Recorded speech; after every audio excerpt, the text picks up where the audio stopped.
Ang salita ng Panginoon na dumating kay Jeremias na propeta tungkol sa mga Filisteo bago sinakta ni Faraon ang Gaza.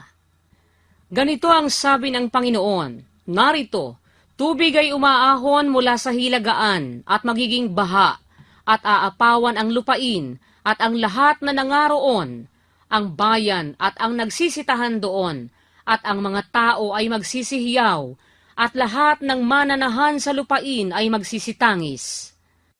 Sa ingay ng lagapak ng mga kuko ng kanyang mga malakas, sa hagibis ng kanyang mga karo, sa hugong ng kanyang mga gulong, hindi nililingon ng mga magulang ang kanilang mga anak dahil sa kahinaan ng mga kamay.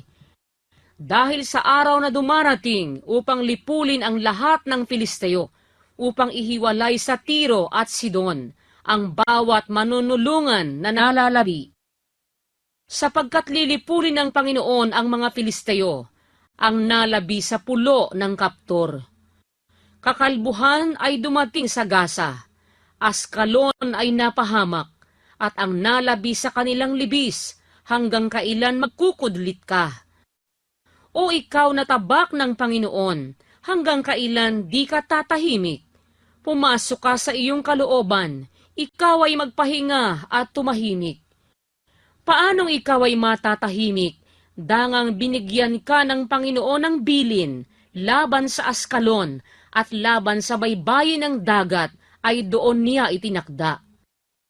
Tungkol sa Moab, ganito ang sabi ng Panginoon ng mga hukbo, ng Diyos ng Israel, sa aba ng Nebo, sapagkat nalagay na sira, Chiriataim ay nalagay sa kahihiyan, nasakop, ang Misgab ay nalagay sa kahihiyan at nabagsak.